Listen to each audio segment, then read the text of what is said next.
waiting for a burp to come. I feel like a burp is going to come. Achara had the great idea of eating just before we do this podcast. I was hungry, okay? And I didn't want to get hangry on a podcast. All right. Well, there's going to be burps and farts on this podcast.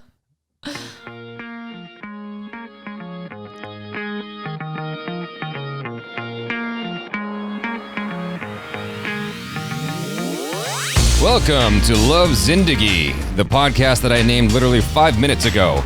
This is a podcast where we're going to read out the letters that you have written to us and also explore some interesting conversation about love and life and everything in between. Welcome, Achara Kirk. Say hello. Hi there. There's your proof of life. Proof of life, alive and kicking. Exactly. And so we got so many emails when we did our live stream that I felt weird to take up so much time during the live stream reading those letters. I thought what we could do is just a dedicated podcast discussing those letters where we could like relax and enjoy it as opposed to rushing because there's a bunch of chats and super chats coming in at the same time. This could be the worst idea possible, but I feel like we failed in that we don't have a drink to go along with the podcast because I feel like what do you mean? Like, you know, a whiskey or a wine.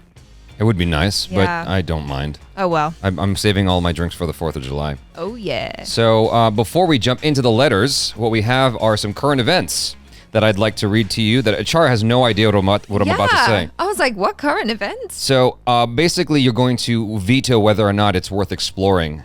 The first one, the headline is, ex-wife of Da Vinci Code author Dan Brown alleges he led a double life. Ooh. Some drama. So you want me to go into that a little bit? Oh, but what are the options? Okay. The other one is publisher's wife played undisclosed role for Melania Trump. Okay. So this is some high-end political stuff. Kim Jong-un was infuriated by dirty depiction of his wife in South Korean propaganda. Russian envoy reveals provocative imagery sparked North Korea's anger. Ooh. And the last one is Francois Fillon, former French PM and wife guilty over fake job. This one is crazy. Oh, wow. That sounds interesting. I mean, they all sound interesting. Yeah. So the French ex-prime minister Francois Fillon. It's Francois. Yeah, I don't know. I can't see the article, so like I don't actually know his last name. But you're like, what did you call him? Francois. Yeah, it's Francois. Francois Fillon. Yeah. And his Welsh wife have received jail sentences in a fake jobs case. They were found guilty of paying Penelope Fillon $1.3 million. Well, it's actually like euros, but they translated it to USD. It's $1.3 million for work she never did as a parliamentary aide. Isn't that wild? Wow, that's some major corruption right there. This is the problem with power. Is nepotism. People abuse their power. Mm-hmm. I mean, this story actually, it's not, this is way more controversial than the Melania Trump one, but in both instances, you're seeing how nepotism is the thing. Yeah. It's very much the thing that's going on here, and it's being used in the worst possible way. At least in Bollywood, they're acting. Or Hollywood, at least they're actually doing something. Yeah, well, I mean, they're doing the job and they're getting paid for it. Right. It's a little bit easier to get the job because of nepotism. Here, money was simply siphoned, and now they're going to jail. And this scandal ruined Francois' presidential bid in 2017. Both have appealed, blocking Fillon's immediate detention. Wow. Yeah. The 66-year-old is the most senior French political figure to receive a custodial sentence since the start of the Fifth Republic in 1958. This is crazy. This is from BBC News, by the way. Wow. Oh, yeah. Well, I believe the BBC News. Yeah. So Kim Jong-un was infuriated by dirty depiction. This is from dailymail.com. Oh, God. This is hilarious to me only because this is all about ego. The dude has like 6,000 wives or something, or 6,000 broads in a harem. Okay, listen, you said Daily Mail. That is not a reputable, trusted publication source. I'm just letting you know it's basically a tabloid. Hey, your job is to make sure I'm in focus. Am I in focus? You are in focus. All right. And then from Politico.com, publisher's wife played undisclosed role for Melania Trump. This one's kind of, what's the word? Convoluted. This one is kind of convoluted. It's hard to like just make this short, but I'll just read you like the first line. The owner of the news outlet that published the columns at the center of the Ukraine scandal helped secure an unpaid White House position for his wife, a fact the publication did not disclose to readers. Oh, okay. Yeah, so kind of similar to that Francois. It's very much nepotism. Yeah. Jim Finkelstein, a wealthy Manhattanite who owns The Hill, was sufficiently involved that he personally discussed his wife's arrangement with White House lawyers. His wife, former CNN producer Pamela Gross, what a last name, is a longtime friend of Melania Trump, and she volunteered to help the new First Lady find her footing in the East Wing. That's some shady shit, yo. Yo. But here's the best one. The Okay. best for last. Ex-wife of Da Vinci Code author. This one just got me all like excited. This is from Boston.com. So, ex-wife of Da Vinci Code author Dan Brown has filed a lawsuit alleging the man known for writing about conspiracies and secret societies led a double life during their marriage that included a tryst? Tryst? T-R-Y-S-T? Yeah, that's it. What's that word mean? It's like almost like a little affair, Okay. a little secret affair, a tryst. It included a tryst with a Dutch horse trainer and other affairs. Can you imagine what those... I literally thought you were going to end at Horse? a Dutch horse, and I was like, whoa. No, Dutch horse trainer. But can you imagine where those affairs took place? Can you imagine what that looks like? It seems like a really bad Playboy video Oh, no. from the 90s. Or like a really awesome romance novel, the type of ones that my mom used to read back in the day. Something took place in a barn, A stable. a stable. Yeah. You know what I'm saying. Something took place in a stable.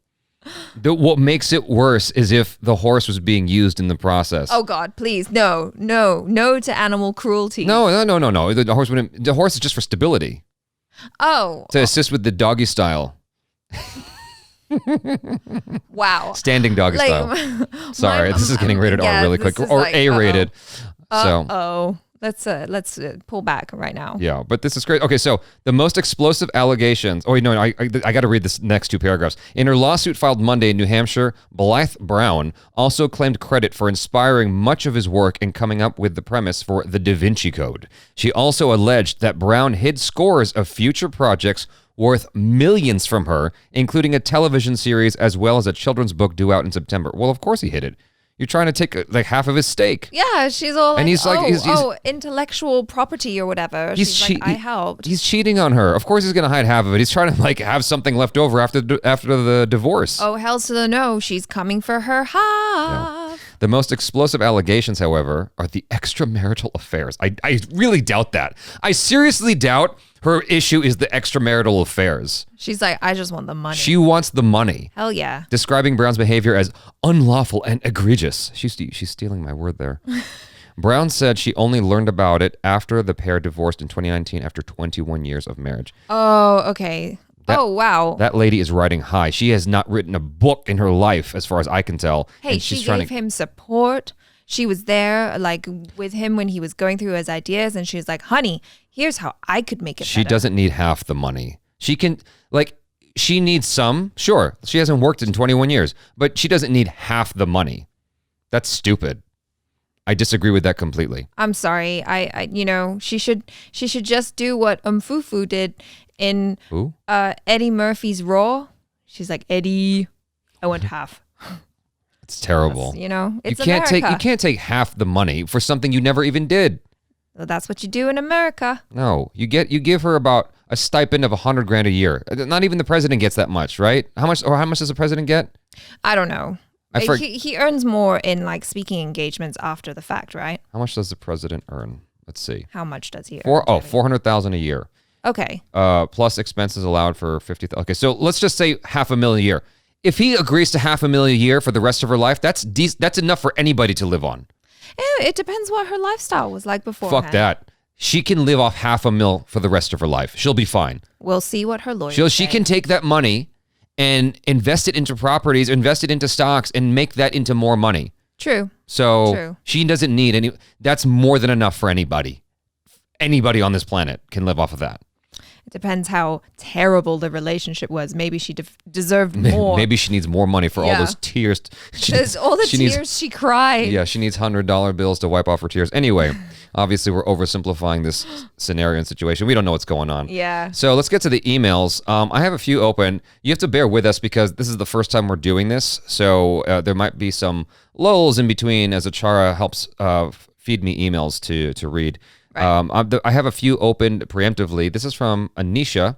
I'm not going to read her last name and, out of respect for her. I don't know if she wants her last name read. Hi, I'm Anisha. I'm in America, and I've liked my family friend in London for a year now. He's literally like my best friend, and we talk almost every day. We've told each other so many personal stuff, but sometimes he acts distant. I really don't know what to do. You, Anisha, need a hobby. That's what it sounds like. He acts distant. Maybe he's just busy. Maybe he was with his family. But I mean, I don't know what the situation is in Europe right now, but it seems like the restrictions are being lightened up. The only restriction is on America. America, you can't come over here. You can't come over to America, or you can't come over to London because y'all aren't taking care of your people properly. It's true. Right? Yeah, we shouldn't be allowed. So maybe Anisha's in lockdown while her would-be hubby is, running about London or at the Shakespeare Theater doing performances. It's called the Globe. The Globe? Is that what it's called? Yeah. Or maybe he's hanging out with all the, what do you call those people who are, the gypsies. Maybe he's hanging out with the gypsies, shooting the shit. Yeah, why not? He's in London doing what Londoners do, going over that bridge that's not falling down. Oh, yeah. There's beautiful bridges in London. Beautiful, but, yeah. Anyway, I would say that's tough. I get the feeling. It's annoying to be ignored or feel like you're being ignored. So you gotta.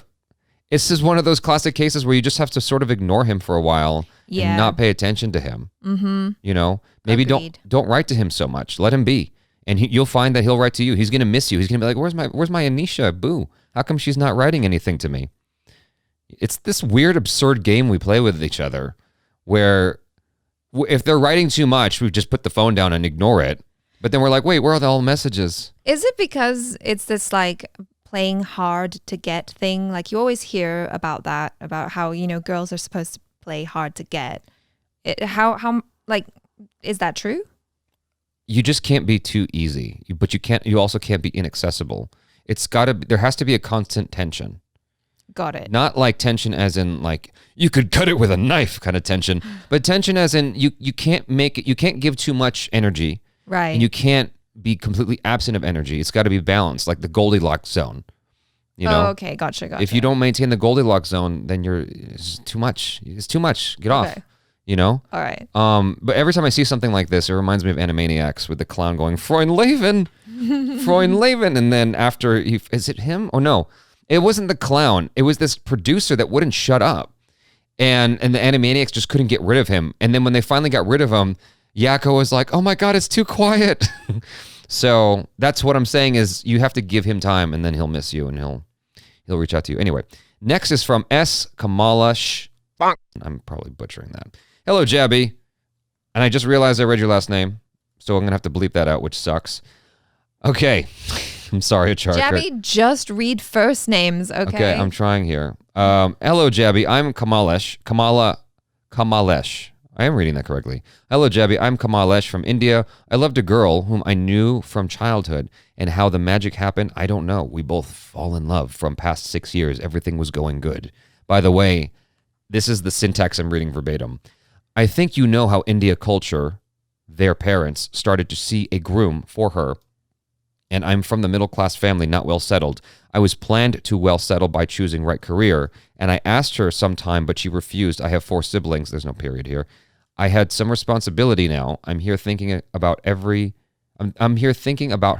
night. Can't sleep properly from so many days. Not able to concentrate on any other thing.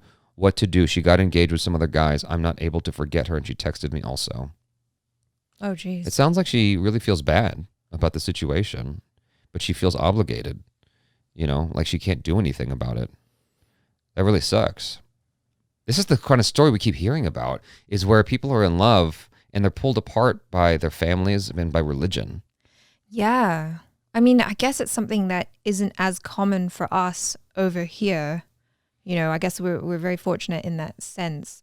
For the most part, like we're just able to love who we want, do what we want, I suppose, well, I mean, it depends, because you have some people who are stuck in a class system, even here, where you can't, if you're wealthy, you got to marry wealthy, right? Not necessarily. Not necessarily, but I imagine that happens a lot more than you think. Maybe. I mean, I can imagine that perhaps with a wealthy man, he can do whatever the hell he wants. But if you're a wealthy woman, like from a well-to-do family, it might be frowned upon if you were to marry someone who is not of the same social status. Ashton Kutcher married into that ghost money for a little bit. With Demi Moore. Yeah. Into that indecent proposal money. Mm-hmm. What else did she do? Into that hot, sexy older lady money. Into that G.I. Jane money, because that was the most successful movie of all time, wasn't it? Oh. I don't know where my joke buttons are. Damn it. Where is it? Uh-oh. Why didn't you write it? There's no. I don't have a joke button here. I just have this. I just have this. That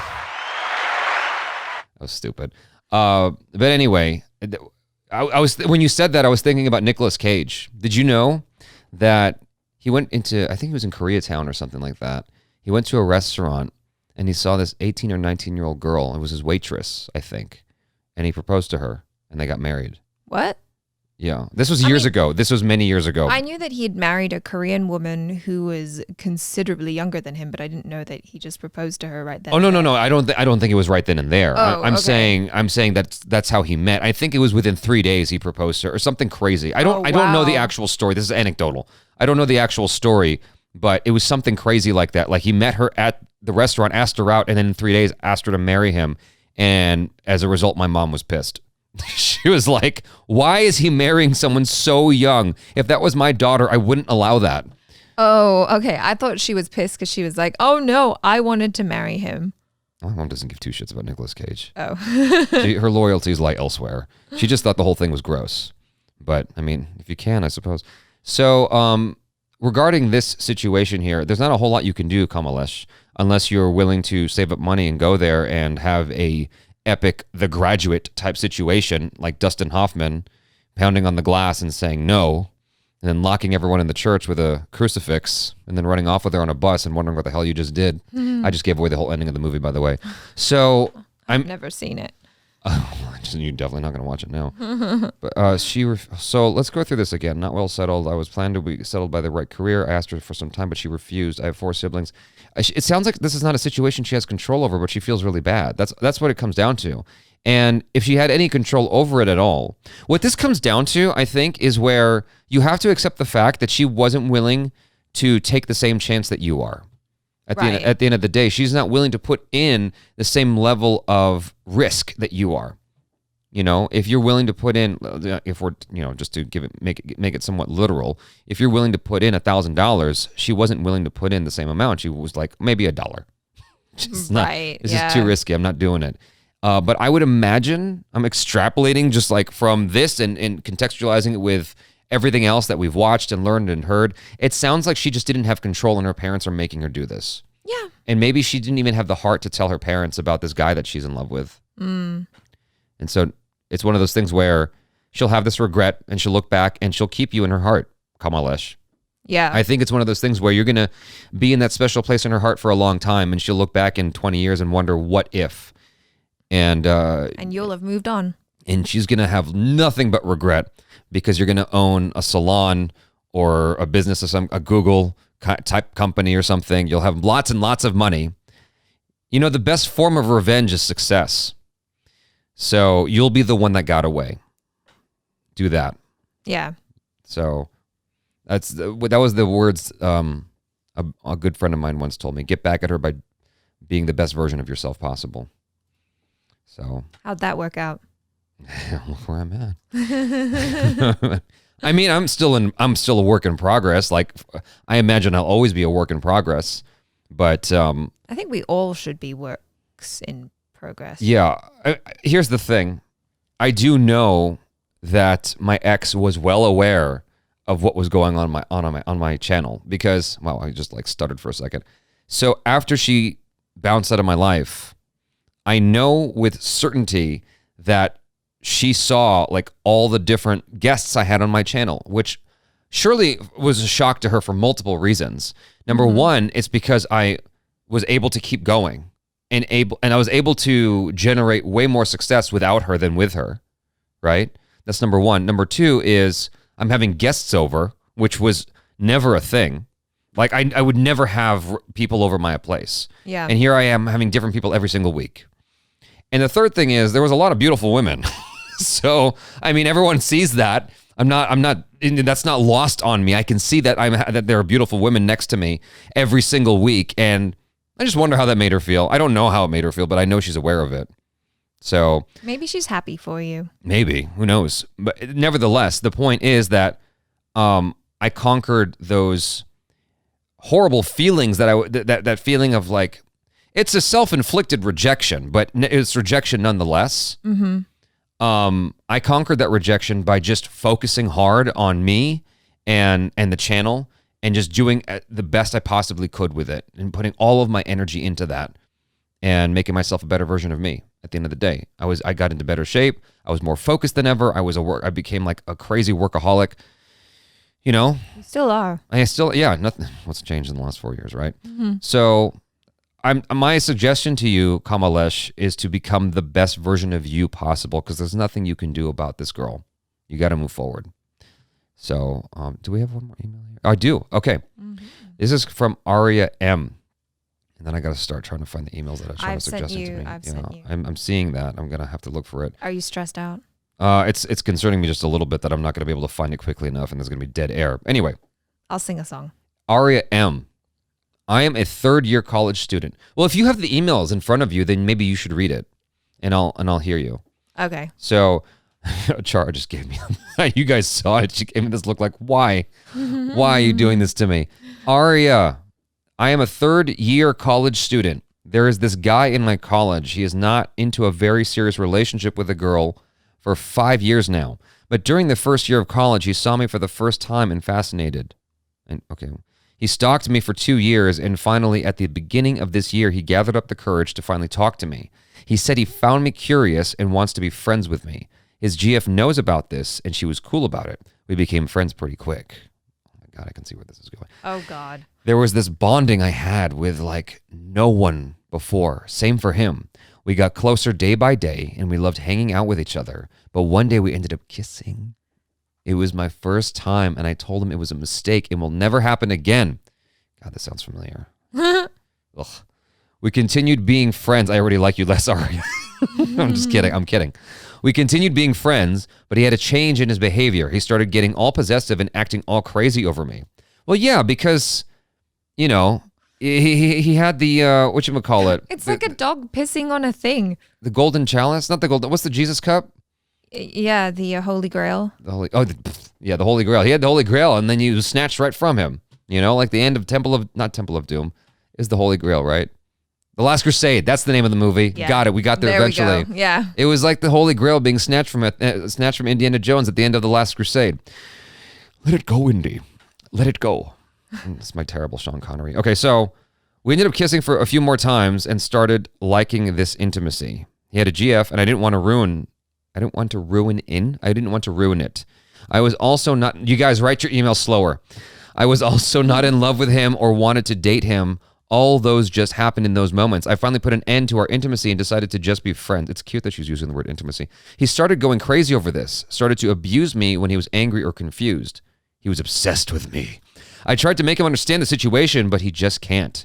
He cannot break up with his GF, but he can't stop being with me. I don't know what to do. I don't want to be a third wheeler in their relationship, but he's just too obsessed that it's suffocating me at some levels too. I cannot avoid him because I realize that he likes me a lot.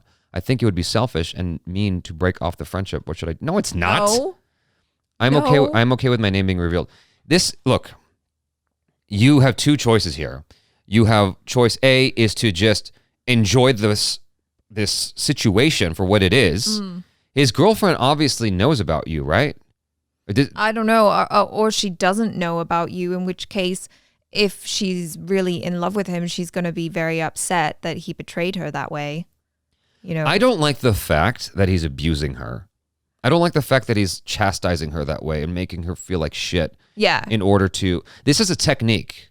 This is a technique that's like, it's like a pimp technique where you make a girl feel like shit so she stays with you. Like you push her down and kill all of her confidence and kill all of her ambitions so that she needs you and depends on you.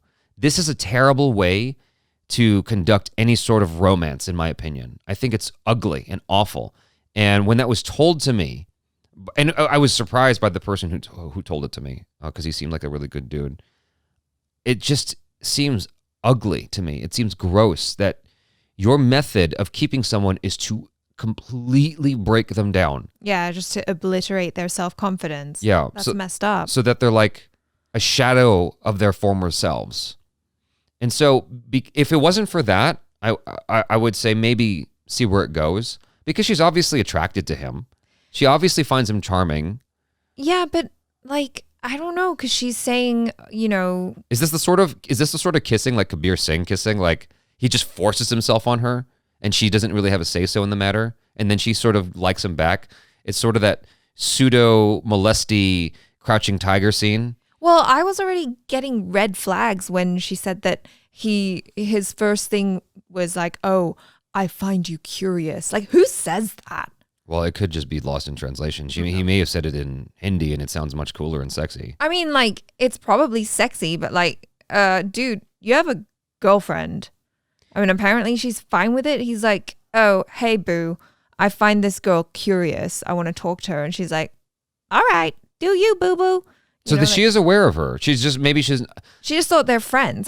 Well, in my mind, I'm thinking maybe this girl just thinks that she's a friend, unless she's like fully aware of her boyfriend's, interest and desire to have like extracurricular activities, and she's like, cool, just like don't do anything stupid, you know. Here's my question to Arya: how do you know for sure that he said anything to his girlfriend? Oh, good question. You don't know that unless you were in the room. Yeah, he could have just said that to like get you on side and then be like, start doing all this stuff with you. And I don't know, he sounds incredibly manipulative and mean. Okay. Like, you don't deserve that. So, I agree, but Arya is not free of guilt in this situation, right? I mean, I don't know how she may be nicer about her description of him than she should be, but if it's accurate, like taking this at face value, if it's accurate, then she plays a role in this too. She didn't have to kiss him back. Yeah, right? True. And I mean, it happened more than once, right? And the thing is, like... You know what you're getting into. You're not stupid. You know what's going to happen if you keep hanging out with him. The thing is, I think also, as girls sometimes, or as women, it's really hard for us to say no, because we've been conditioned to always put others' needs above our own and to be accommodating and to be nice. And sometimes that means like, well, you don't really want to spend time with this guy, it's wrong, and like you're not that into him, but you feel like on some level you're obligated and you have to be nice. Well, you don't have to be nice. You can just say no, and you can cut it off and be like, no, I'm not interested in this. She's obviously attracted to him. There's no two ways about it. She's attracted to him. Yeah, I mean, she says she's attracted to him, but she also knows that she doesn't want a relationship with him. So, like, why not just focus your energy elsewhere? Does. She wants a relationship with him. So you think she's lying to herself? Yeah. She wants a relationship with a guy who abuses her?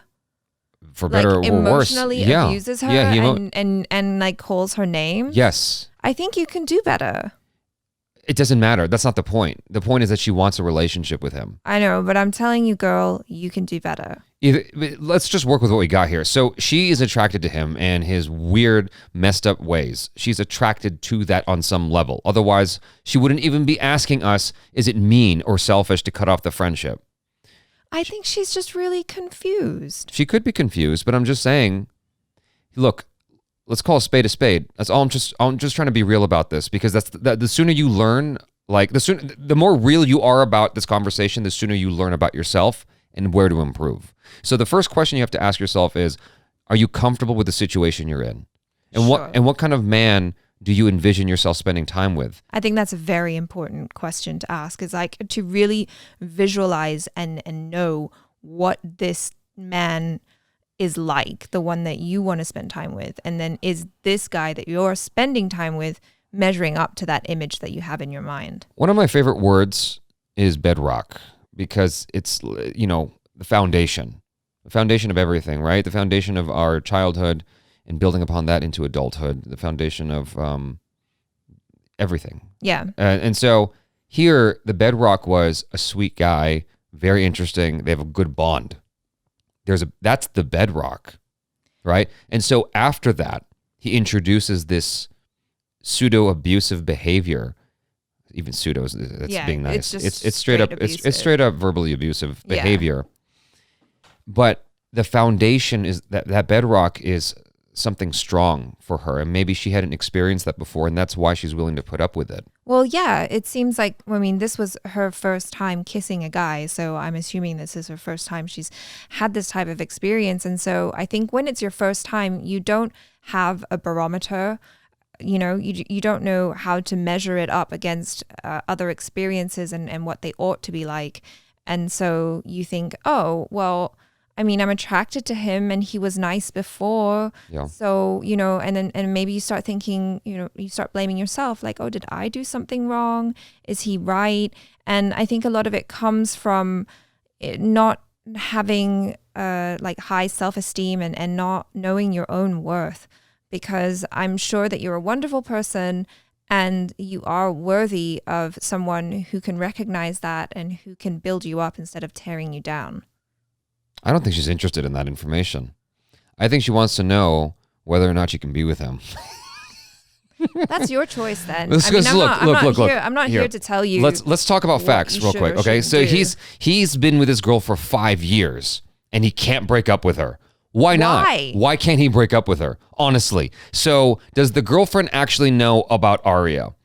And is the girlfriend cool with a polyamorous or pseudo-polyamorous situation? If she is Aria cool with a pseudo-polyamorous situation or an open relationship of sorts? If she's not, if the girlfriend's not, then bounce. It's that simple. Yeah. It's hard to do that because she's caught feelings for this guy. It's not about the friendship, it's that she caught feelings for him, right? She likes kissing him. She likes being intimate with him. She didn't know he was going to be that way. And so she's confused because she's pulled between the bedrock and this new information, and she can't make sense of it because she's young, and that's that simple. And so, but I think like you do need to think about like what is acceptable for, you know, someone to call you. If he's calling you names and being mean to you, like, is that okay? Is that okay with you? My suggestion is to block him.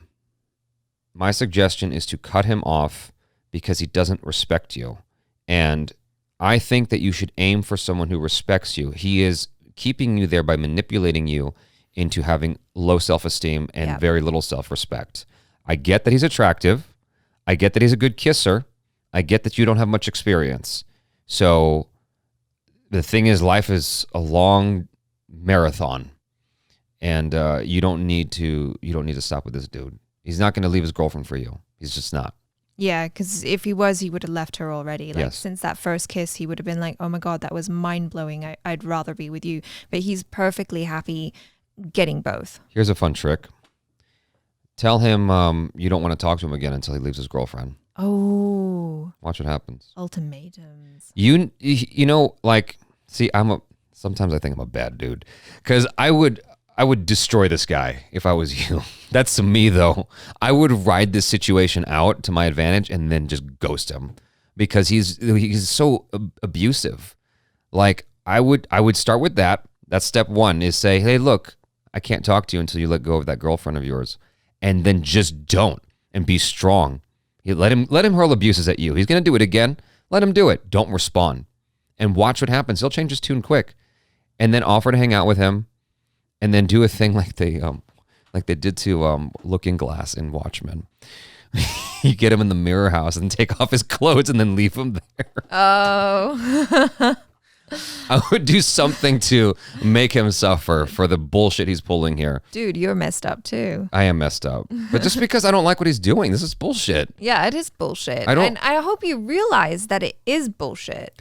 I think I just fundamentally disagree with his philosophy. I don't mind someone who wants to, if you're someone who wants to date multiple people, there's nothing wrong with that. Yeah. As long as everyone is being respected and you're in agreement with the situation, you know, everyone's in agreement here, that's fine. You're all grown-ups. But when you're abusing someone to keep them there, I just think that's really nasty. And I don't know. I don't believe in karma, so I'm not gonna even mention it beyond that stupid statement I just made. Yeah, but I just don't think that's good juju. It's just not good vibes. Like, it's not good for the soul for anybody involved. Like it makes you a bad person Right. for doing that. And then and you're just my whole thing for me is trying to raise people up. Whether you're my friend or my girlfriend or my family member, I want to raise you up. I want to make you into the best version of you possible. You should not want to spend any time with someone who's trying to tear you down. That's the worst kind of company to keep. I agree. So, unfortunately, that's often our mother. Yeah. Tell me why I moved away. No, I'm kidding. I love my mom. Let me see if I can find this email that you're talking about. Okay, I'll read it. I'll read one. Okay. From What? Why can't I read his name? Because the email literally says, I want to remain anonymous. I hope that's okay. It's just his first name. There's a billion in the world. Also, it's a girl. Okay, I'm sure there's a lot. Okay, can you stop saying her name? I'll just read the email to you. Listen, okay? Are you ready? Hold on, I want to read it now. Are you listening? I want to read it. Okay. The email is titled Twitter Crisis. I see. Okay. Hi, Achara and Jaby. I want to remain anonymous. I hope that's okay. No. Someone I follow. I just read her first name. There's no way you're going to be able to get anything from that. Okay. Someone I follow on Twitter likes me. He made his way to my DMs. His name is Jaby Koay. What? I'm just kidding. I'm kidding. I'm just being self-deprecating. Started asking me questions to know where I am from, etc. I vaguely replied. He told me he likes me and wants to marry me. That's definitely not me. He didn't even ask me if I like him. I don't. And now he's bugging me with indirect tweets. Our other mutuals are starting to notice. I have stopped replying. How do I get him to stop? Block him. It's Twitter. Just hit the block button. What do you do? I mean, how big is your Twitter account? Can you make a new Twitter account and just like add the friends and follows from the old one? I mean, how many? If you've got like thousands of people that you follow and it's inconvenient, just block him. And you can also report him to Twitter if you're feeling like Twitter is on the side of everyone who feels remotely violated, remotely offended. So Twitter's on your side. This is the era of cancel culture and I'm offended. We were just watching a video earlier with John Cleese, is that his name? Yeah. Twitter's on your side. Just talk to Twitter. That's the suggestion there. Yeah, and I want you to know that you didn't do anything wrong by like engaging or being polite. You know, I think guys. Why do you assume that every single girl feels guilty about something? Because I'm a girl and like. You just constantly feel guilty? Yes. Okay. It's like I walk into a door and I'm apologizing to the door. You're not Canadian. I may as well be. But you know what I mean? Like, I feel like maybe that's not something that you would understand, but I feel like a lot of time women, we place a lot of the onus on ourselves. You know, it's like, oh no, did I say something to give this guy the wrong idea? No, you probably didn't. Like guys just need to calm down on social media. Okay, so I got this next one here. It says, hey, Jaby, I've been in a relationship for 10 years, but later the girl was married to someone else when her parents found out regarding us. This is such a common story. It took a long time for me to get out of that, but this thing still haunts me. How do I get out of this? Okay. Well, I'm, conjuring up an idea here. I need you to look for the next email. I see one here. Okay, I see one left. I am doing that. Don't worry, Jaby. I got you. So, hey, Jaby, I've been in a relationship for 10 years, but later the girl was married to someone else when her parents found out regarding. Look, again, okay, so I'm gonna keep saying the same solution every time I see the same story. You have to you got to be happy for that person. That's ultimately the place you got to get to because you have no control over the situation. She obviously did not put in the same investment of energy, of emotions that you did into the situation, into the circumstance. 10 years is a long time. That's a really long time to invest your heart into someone and to just have them abandon you. And I get it. You're going to be dealing with abandonment issues for a while. It is a horrible, horrible feeling. I get it. So the secret sauce to dealing with this is, again, you have to be the best version of you possible. This is an opportunity. She set you free, dude. She actually did you a solid. You dodged a bullet here because this was someone who wasn't willing to put in what you were willing to put in. You dodged a bullet. She did you a favor. So now she's given you the opportunity to have a new lease on life and become the best version of yourself possible. Get in shape, start doing you, find your legend. That's what they called it in The Alchemist. Find your legend, discover what your legend is and find, your journey, your hero's journey. You got to do you, man. This is an opportunity to become the best version of you possible and get back at her by being the best version of you possible. And you will eventually, along the way, not even see it that way. That's a good place to start. I think anger can be a good fuel for your rocket ship, but you're going to find that once you're flying, you're not angry anymore. In fact, you'll be happy for her. And you'll be happy that she did that for you. Because using my own experience, I would not have the platform that I do right now if that girl took me back. I broke up with her, and then I tried to get her back, and she said no. If she took me back, I would not have this platform. I would not be where I'm at today. I would not know half the people I know today. There are people in my life who I cherish and love and respect and adore and am so happy that they're in my life that I wouldn't know. They wouldn't have any part of my life, and I would have been denied those friendships, those awesome date stories. I would have been denied the life experiences that I got because I was set free. So I was able to go on road trips. I was able to travel the world. I wouldn't have gone to India with Achara if I was still in that relationship. You would have gone with her. No. The thing is, if I had continued to do Indian content, if I started doing Indian content with her, it would have been a mess. It would have been a complete mess. It would have been a shit show. And it's no disrespect to her at all. It's not her cup of tea. She's not that kind of open-minded. And it would have just floundered into chaos. And I don't think she would have gone to India. And the likelihood of Achara coming on and being a full-time co-host, that would not have happened. So you have the opportunity to reinvent yourself. And I know that's not what you want to hear. I know that you're probably thinking about her every single day, and there are days where you're crying and you can't stop crying and you can't stop thinking about her and your heart aches and you just want to die. I get the feeling, man, but this is not the end for you. This is just a pit stop. And you're going to just go from here and become a much, much better version of yourself. She's going to regret her decision because you're going to be a much better version of yourself. So, next email. I did a good job of not saying the exact same thing. I'm proud of myself. Well done, Jaby. No, very good. Very good. Okay, here we go. Is it confusion? That's the email I'm looking for? Sure. Okay. This is from Dhruv. Here's my situation. I am practicing brahmacharya. Is that the word? I guess. Every time I see that kind of word, I just see Achara. I am practicing brahmacharya, so I must not be in relation with any girl for 72 days. And one of my female friends and we have started talking a lot together. I can already see where this is going. I'm on my 27th day of brahmacharya, and I'm scared that we may fall in a relationship. If I do turn out to fall in a relationship, my hard work for almost 6 months would go in vain. Wow. Okay. Just like this pandemic. It just takes one person to screw it up, all the hard work of social distancing, and one person coughs on your face and you're screwed.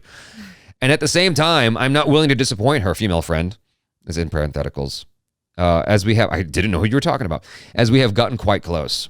And I am not willing to spend too much time with her, not because I do not love her, just because I do not want my practices to go in vain. What is this thing?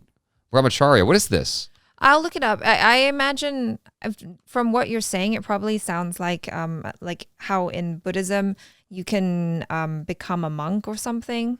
So maybe he's doing that for a short while. Okay, it's a concept within Indian religions that literally means conduct consistent with Brahman or on the path of Brahman. What does that mean? Is it like Buddhism? Yoga, Hinduism, and Buddhism, it generally refers to a lifestyle characterized by sexual continence or abstinence. Why would you do this to yourself? Because I need to understand, because I obviously don't appreciate this. Well, it's like, why do Catholic priests remain celibate? It's to be closer to God, no? How old is this guy? He doesn't say his age. Also, I'm not willing to spend much time with her, not because I do not love her, just because you obviously love her. Or he's not love. It's not love. Yep. Just because I do not want to practice my practices to go in vain. I am also a NDA Territorial Army aspirant, and I'm doing a dual degree as well, software and economics management. So it is obvious that I have to study a lot. I have found 12 plus hours a day enough. I am topping in all my exams yet, and I'm not willing to see a downfall. And now with a 12 plus hours study timetable, if I also take the responsibility of a girlfriend, I might be doomed for my future. Sorry if what I wrote did not make sense, as this is an extremely complex situation. How do I get out of this? No problem if you did not understand my situation. So, okay. Damn, this is complicated. So there's a movie, my favorite movie is called Whiplash. And in that film, the main character, played by Miles Davis, falls for a girl. Miles Teller, no? Miles Teller. Miles Davis is a musician. Yeah. Fuck, what's wrong with me? Okay. Miles Teller is the main actor. And he falls for this girl, cute girl. He meets at a movie theater. And along his journey of practicing to become the best version of himself possible, to become the best drummer possible, he realizes that he has to let this relationship go because he wants to be the best, and he can't afford any distractions at all. And relationships, unfortunately, do take up time. It takes up a considerable amount of time because you're investing in yourself emotionally, mentally, physically. You are taking away time from practicing, right? Me personally, I get inspired by relationships and love. I find that gives me fuel. So I sort of depend on it a little bit. You're obviously not that person. Now, I get the, what do you call it? The dilemma here. I totally understand it. It's tough, you know. It sounds like you have to make the hard decision of cutting her off, and that would take more strength than I have. Me personally, I'm abandoning brahmacharya and I'm going for the girl. You're my boo, and damn, studies be damned, you're my boo. But that's me. Yeah. And that's not a good move, right? I am not advocating that move. I'm just saying that's probably what I would do. Now, I would try to figure out a way to balance it out. Maybe there was this one girl who I liked a lot. It didn't work out with her, but she was studying for her law degree, and she was studying for her LSAT. Is that what it's called? To become a lawyer? Yeah. And she really liked me, and I really liked her. And she was like, "Well, why don't we hang out and do some work together? Is that possible? Like, she studies for her LSAT, and I will work on something like a script or something." And so we did that a couple times, and you can try to work things out that way where you can still be in each other's company, but you're still focused on your studies. I don't know how you're studying for 12 hours a day. That seems brutal. That seems unhealthy. That's a lot. Yeah. But I mean, I understand. Like, you want to get far in life, you know, and you got to do the things that you got to do. The thing that I'm a little bit like, is about the brahmacharya thing. If it's only for 72 days, surely you can just tell the girl, so I'm doing this thing. And you obviously don't remember what it's like to be young. I didn't get to see my girlfriend for 3 weeks, and it felt like 5 years because she went to Australia. It feels like a long time. I get it, but like 72 days, that's like just over 2 months. Like, that's a long time. You can do it. Can you stay in a horse dance for 72 days? No. That's a long time. That's ridiculous. I know that's why I like to use it. It's so stupid, but it's a long time.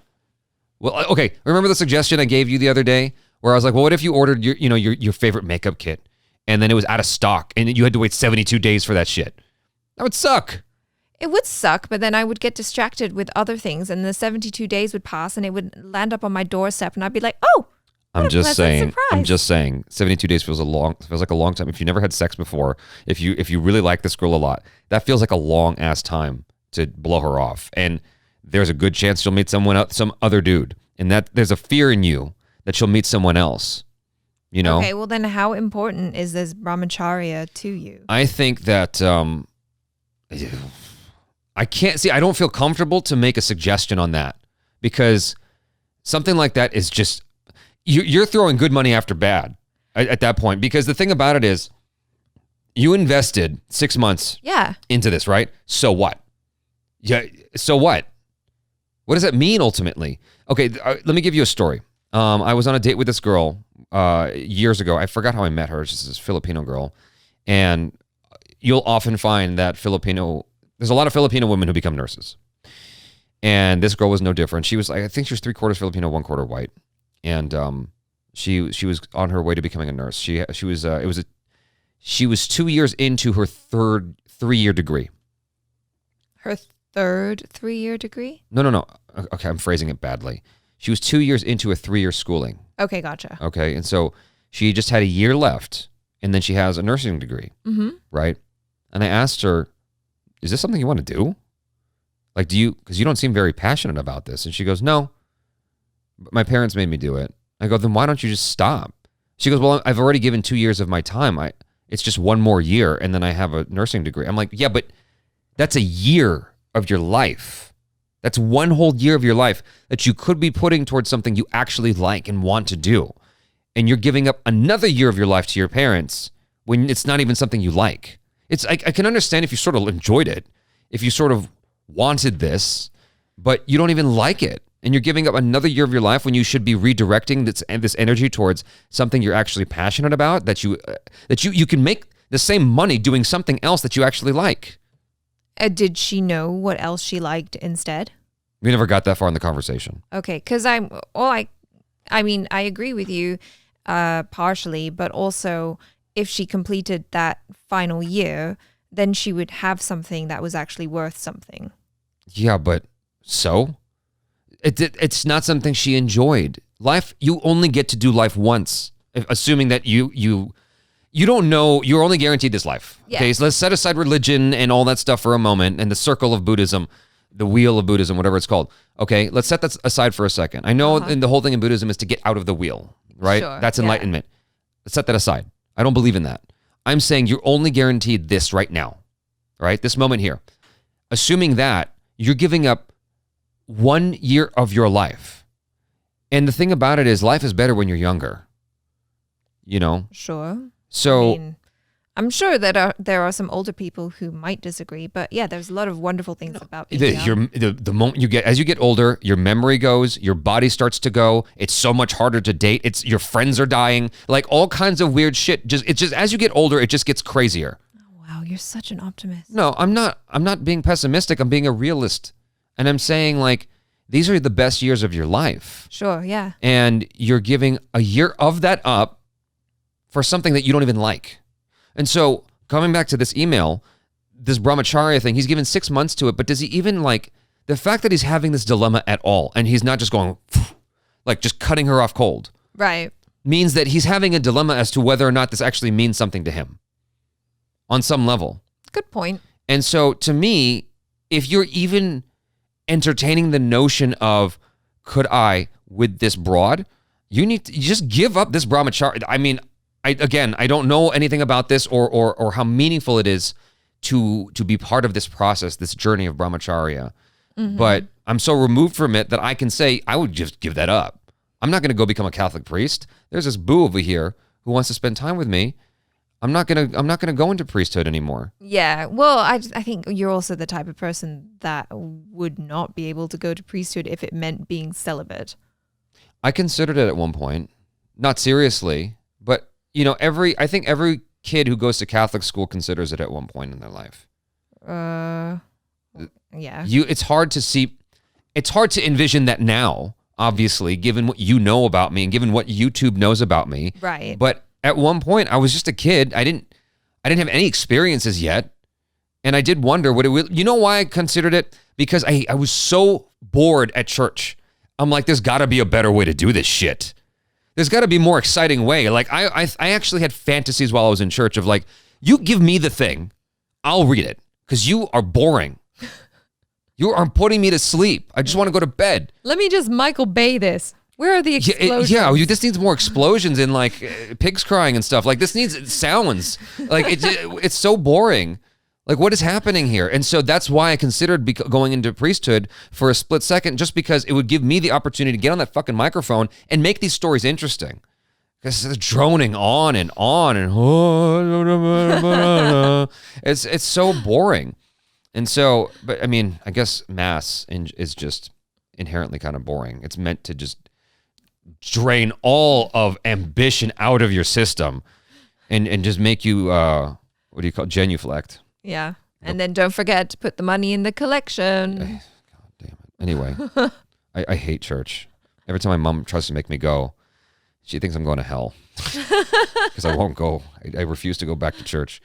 Anyway, yeah, that's all I'm trying to say is you clearly are experiencing a dilemma for a reason, and you're not sure if you want. I don't know, man. Don't listen to me on this one. I can't give you good advice here. Me personally, I would say try to figure out a way to make it work. Maybe okay, if you really care about this brahmacharya business, let the girl know. Look, I'm in this thing. I like you, and I want this. We obviously have some kind of energy together, and I think that this could be awesome. I just need you to give me time. If you can hold tight. And wear a chastity belt for the next 72 days, we can make this work. No, I mean, it's only like another 40 days or something. So it's already 27 days in, right? Oh my God, that's such a long time. Okay, so. You can do it. I feel the pain, okay? I get it. So just be honest with her. That's the best thing you can do right now is be honest with her. Let her know, look, this is what I'm trying to do with my time. I can't give you but Saturdays. I guarantee you she's going to be at least somewhat understanding. Yeah. And she might even find it sexy. She might even be attracted to you because you're willing to focus so hard on yourself and your studies. Yeah. I mean, you have to ask yourself what's more important. Is it, this thing that you're doing, brahmacharya, and your studies? Like, if that is your goal, if that's really, really important to you, then you have to do what you have to do in order to achieve it. If having a relationship is equally important to you, then you have to find the time to make it work. So all that being said, the God's honest truth is the best thing you can do is cut it off with her and focus on your studies, and you will be able to get straight A's. And get to the level that you want without distraction. That's the honest truth. Yeah. Me, I'm going to try to find a way to make that work. I love women. I love women way too much, man. Like you're interested in her. I'm putting myself in your shoes. I'm interested in her. She's interested in me. There's no way I'm going to say no to that. I'm going to try to find a way to make it work. If I need time, I'm going to tell her, please, I like you a lot. Just give me time. Or you can lie and say you love her because you think you love her for some reason. You don't even know her that well. You guys got to stop using the word love for every goddamn thing. You don't know what love is until you've really, really experienced some real shit with this with your partner. And anyone who's married and listening to this can attest to that. So anyway, next email. Okay. Yes. So we're not going to be able to get to all of them because we're almost at an hour here. Okay. Let me see. Just pick one. Akash. I'm trying to get to Akash. Okay. You said don't mention my name, he said. Well, I'm not mentioning his last name. Yeah, there are a lot of Akashs. Yeah, Akash is a very common name. Yes. I got cheated once after a 5-year relationship. She publicly ridiculed me. My public image was badly affected. I read that wrong. Then I went into depression, suicidal thoughts and all. Tried to suicide several times, survived somehow, and then later I got into a relationship and she cheated with my friend. Damn. Now I have trust issues and I hate the concept of love. Now I hate girls. Like, I'm okay talking with them. I'm strong in support of females, but I also now hate love. We've been seeing that a lot, actually. Like, just people having bad experiences and then chalking it down to love sucks. It's always going to be this way. And okay, look, let me flip this. Let's say you met a girl. No. Yeah, fuck it. That's fine. Let's say you met a girl. Let's take away this thing you've experienced, right? Let's say you're totally fine, you're completely healed, and you're ready to meet people, right? You're ready to get into a relationship. You go into a coffee shop or a chai stand or something, and there's a cute girl there, like bodacious, Achara level cute, right? Oh. And she's super charming, and you chatted up with her, and you realize you're interested in her. And let's say love marriages is a thing for you. And you ask her out. Obviously, it is. You've had relationships that are so. You ask her out, and she says, "I'm sorry, I can't." You two clearly have chemistry. You clearly have a bond here, unlike anything you've ever experienced in your life. And she says, "I'm sorry, I can't." And you ask why, and she says, "I got cheated on twice. I got out of a 5-year relationship, and then after that, I went with this other guy, and then he ended up sleeping with my best friend, and now I just hate love." She's going to deny you, a good dude, the opportunity to show her a good relationship because of her past experiences. She's going to impose upon you her past when you had nothing to do with that. It's not fair. It's not fair to her. It's not fair to you. I need you to think about that. What I'm trying to say is you're denying I hate to use this phrase, you're denying your soulmate the possibility of meeting you. Yes, you've had some shitty experiences, and man, does it suck. Believe me, we've been there. Both myself and Achara have been there. Yep. It sucks, man. It hurts. I get it. But you're denying yourself happiness because of two people's mistakes. That's not good. Don't let them rule your life like that. Fuck those people. Don't let them rule your life. You're better than that. And you can have someone better than that. You can have someone who actually is loyal to you and is not going to screw you over like that. I don't know. What are your thoughts? Yeah, totally. I mean, you took the words right out of my mouth. That's exactly it. It's like just because you've had a couple bad experiences that really, really suck, it doesn't mean that that's going to be all the experiences. Now, if you go for it again and you do get cheated on again, then I would say examine the type of girls that you're going for, because maybe there's a pattern here and you're choosing a type of girl. I agree with this completely. That likes to cheat. Yeah. In that case, then you really need to do some self-examination, because there's something in you that is drawn towards that type of person when really you don't want to be with that type of person. So if you're going for, let's say that you're a really rich guy and you go for young women who are gold diggers, right? Let's say you go for the gold digging type. Yeah. And then they leave you for someone else who's wealthier. And you're like, oh my God, why do these women keep leaving me for someone wealthier? It's like, but they're gold diggers. Yeah, you knew that when you went into it. You knew the arrangement. And so Achara is actually onto something there. You might have a type, and you need to examine that really closely. We got one more here. Okay. This is from a girl, and she says to keep herself anonymous. I'm not even going to read her first name. Hey, Jaby and Achara, please keep this anonymous. I've been watching your videos religiously for a long time now and have come to love your videos very much. Keep doing what you're doing. I hope to become a successful YouTuber like you someday. So here goes my confusion. I have been seeing this guy for the past 4 years now. We have had our honeymoon phase, but now all has changed drastically. He has been acting differently. See, Achara, we made me eat before this podcast, and now I'm burping. I did let it go at first because I knew he had a lot of pressure from his work, and I didn't want to stress him out. In the beginning, he would keep mentioning about marriage, but now he seems very different, and when I ask what's happening, all he has to say is that he loves me, but he needs more time. He does not have a reason as to why this happened. I've been depressed for some time now. I cry myself to sleep and sometimes can't sleep at all. I have tried talking to him to clear things out. Also, recently, he met his ex-girlfriend who was in town for a few days. Oh, Lord. Oh, Lord.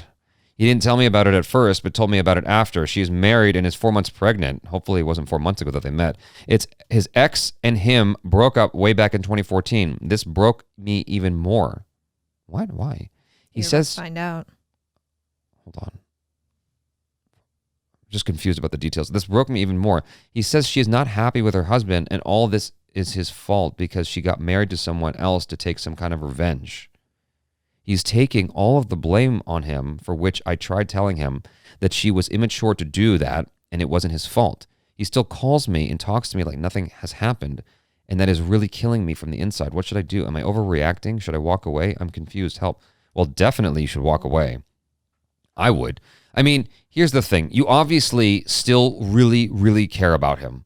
You've been seeing him for 4 years. You obviously have love for him in your heart. You obviously have a strong affection for him and are deeply concerned about him.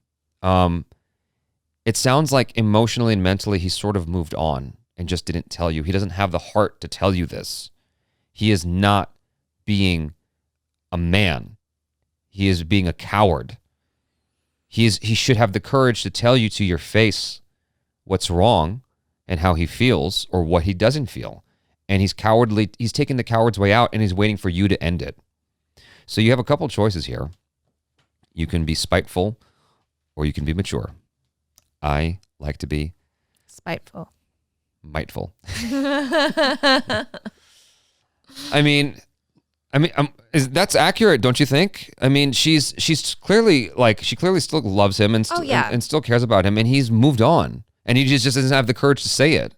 Maybe, or he's just so dense that he doesn't realize that he's hurting her. Like telling her all that stuff about his ex and saying like, oh, you know, I feel like it's my fault. It just makes it sound like he's still hung up about her. He's still in love with her. And he's so thick that he doesn't even realize that by telling her this, he's hurting her feelings immensely. Well, there's a little bit of jealousy going on here. And that leads me to feel like something is suspect and not being spoken because he revealed that he hung out with his ex. Yeah. After the fact. He didn't. After what fact? After he hung out with her. And I mean, I don't know. He didn't cheat on her. No.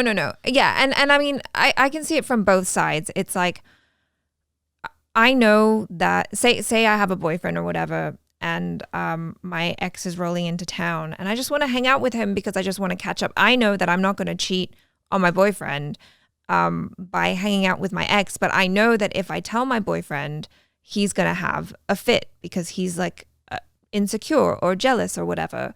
And so I make the decision to not tell my boyfriend and just do it anyway, knowing full well that I'm not going to cheat or do anything, and I don't. And it's just like we have lunch and it's nice. We catch up I see what you're saying. Whatever. So he did that and he just didn't say anything. She found out later. He told her later. Gotcha. Which I'm like, why would you? Just don't tell her then. If you had no intention of telling her, then don't tell her. I feel like he's done this and he's just being hurtful towards her. And here's the thing though, he told her. Yeah. It's not that she found out through some text message or something. He told her. So he came clean about that. Yeah.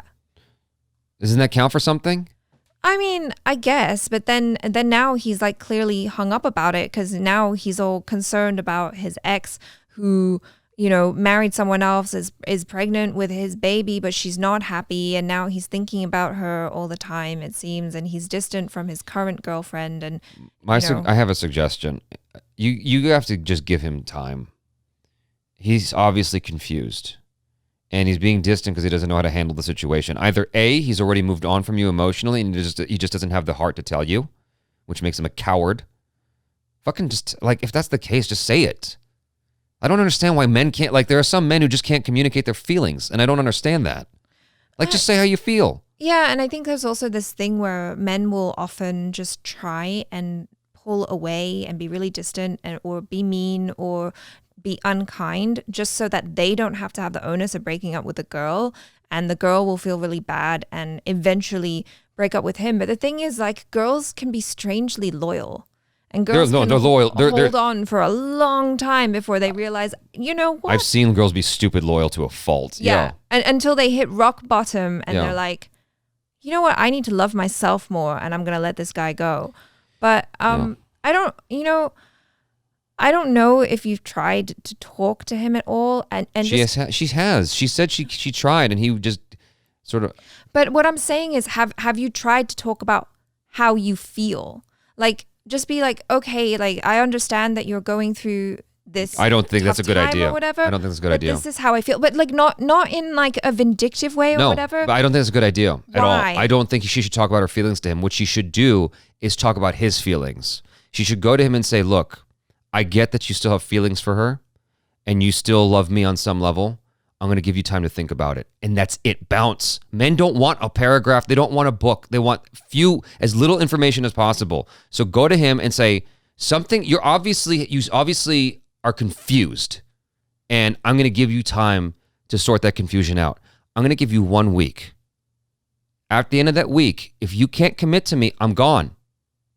And you say it with confidence. You don't say it whiny. You don't cry about it. You don't make it like, oh, none of that shit. Just cold, straight to the point. Look, I see that you're confused and I don't want to deny you happiness. I think you still have feelings for her and that's okay. If you do, I want you to be with her. But I can't just be in limbo like this. So I'm going to give you a week to think about this.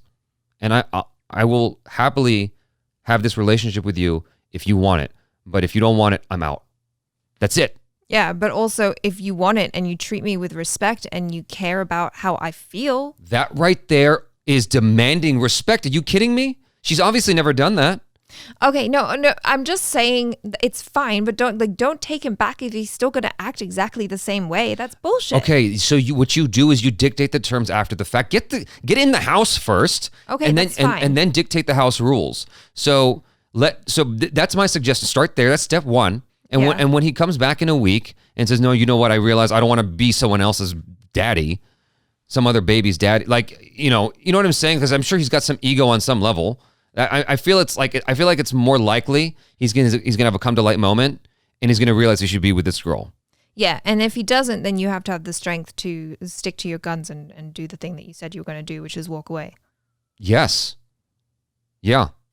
I know it sucks, and it's very difficult, but women have some kind of weapon in their hearts. I don't know what it is, but like once you commit to leaving him, once you commit to moving on, you're going to move on really fast, much faster than you think. And when I say fast, I mean like a month. It's like super fast. It takes me so long to get over bullshit that I've gone through. And I found that this is actually common with men, where like I spoke to, I'm not going to say who said this to me, even if I said it before, but a good friend of mine, I asked him, so how long does it take you to get over a girl usually? And he goes, you know what? I don't know if I ever get over a girl. Like some part of it still lingers in his soul, you know? Yeah. Whereas women, their hearts are like their wombs. They only got room for one, generally speaking. And sometimes you get twins and quadruplets and whatnot, and sextuplets. But generally speaking, you just have one. Yeah. Yeah. And so you're going to move on faster than you think if you need to. That doesn't mean you're willing to let go. Yeah. So you just have to give him an ultimatum and don't be mean about it. Don't be whiny about it. Yeah, don't scream and yell. Don't scream and yell. Just tell him your ultimatum and bounce. Like Hannibal Lecter at the end of the film, Silence of the Lambs.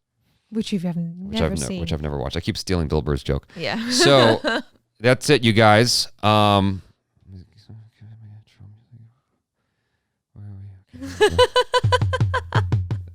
Okay, that's the music I was looking for. So I'm still getting used to the stupid pads. That was fun. That was fun. I hope you guys enjoyed it. Hopefully you guys enjoyed it. Hopefully you guys learned from that. Even if we didn't get to your emails, hopefully, because there's so many emails that are similar, hopefully you were able to hear something that was somewhat similar to your own situation or story, and you were able to derive from that some inspiration or advice. And at the very least, you were able to find common ground with other people, like where you realize you're not the only one who's going through this. Yeah, and also take our advice, our thoughts with a grain of salt. We're not professionals. Ultimately... Well, maybe you're not. I'm just kidding. Yeah, but I just want to say, ultimately, you know what's right for you, and you will do whatever is right for you in your own time. Yeah, I agree with Don't beat yourself up. Don't beat yourself up. Yeah. But I enjoy reading your guys' emails and whatnot. It doesn't always have to be about love. Yeah, send us. This is fun. Write to us. We'll talk to you. Yeah, as long as you're actually writing something of substance to us beyond, hey, react to this. Jaby by an Achara Didi. There we go. Don't you mean Dildo Baggins and Ho-Ho Baggins? Only people who watch everything understand that joke. Anyways, that's it for now, you guys. Thanks so much for hanging out with us.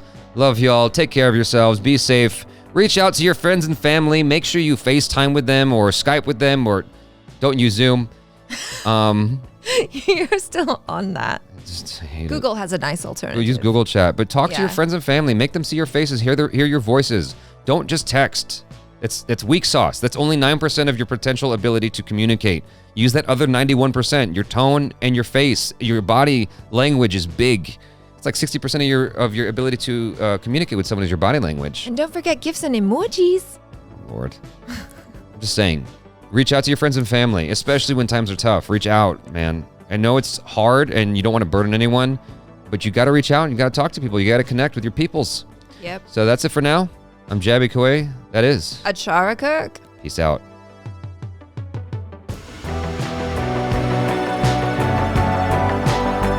Beautiful.